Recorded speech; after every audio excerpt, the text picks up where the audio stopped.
I'm on my way to work here in the morning. My car just blew up on me. I don't know. Like, it's bad. It's done. The motor's done. Whatever I did to the motor is done. It didn't work. I don't know.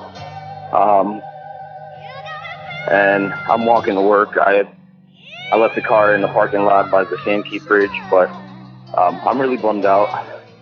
Like, my heart hurts. I'm heartbroken right now. But it's done. I'm gonna have to call a tow truck for sure to get it home. Either way, yeah, this sucks.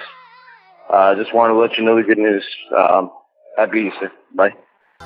You know what? Oh, you need to cut? Yeah, fuck out of here.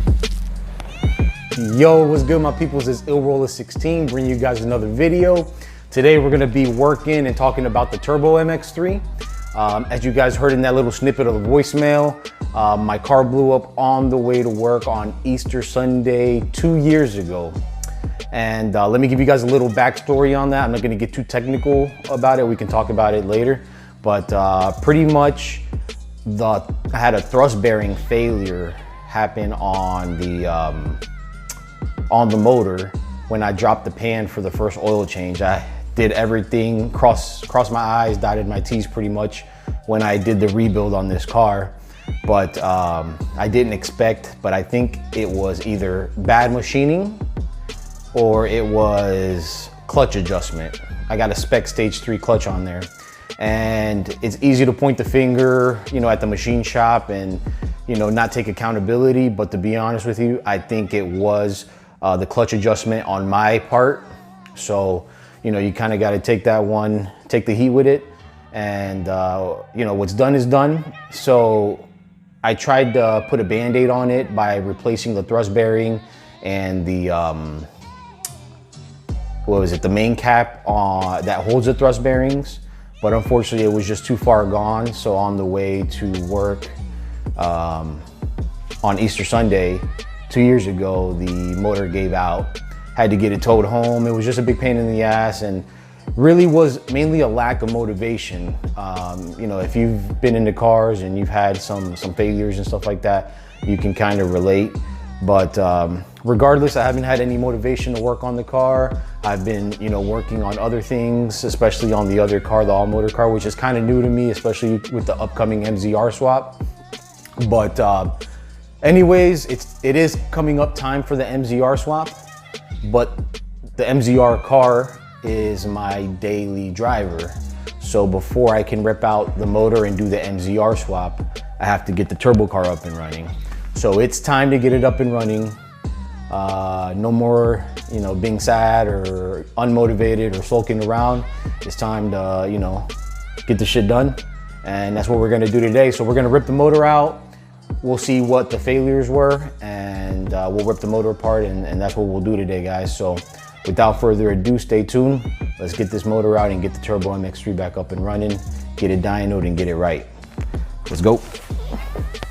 All right, my people, so here's a time lapse of me removing the motor. Before we get started on the voiceover, make sure to hit the like button, hit the subscribe button, help the channel grow. If you like this or my previous videos, or if you want to see my future videos, hit the subscribe button. It's greatly appreciated, guys. But anyways, let's talk about what's going on here. So to remove the motor, it's all pretty straightforward. I didn't go into great detail because it's pretty straightforward. But if you would like how to, I can get more details when I'm putting the motor back in.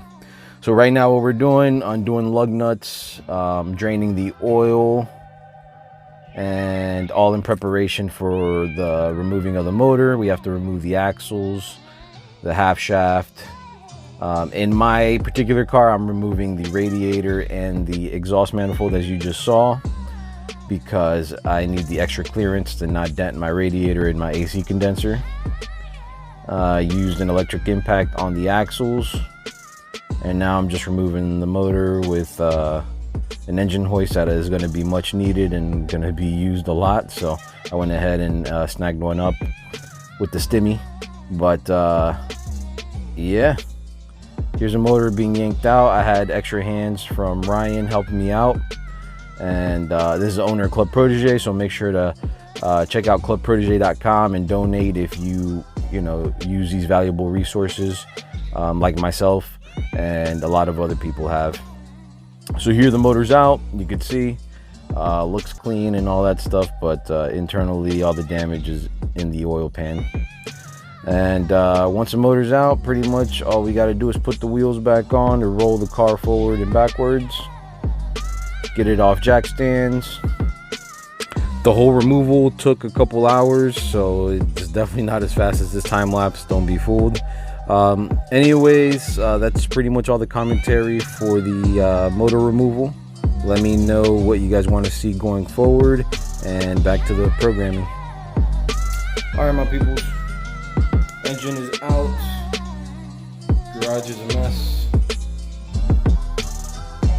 but engine's out. I will try and post a video of the teardown so you can see the damage, and that's pretty much it. So I'm gonna close out this video. So that's it for this episode of the rebuild of the Turbo MX3, and until next time, my people, peace.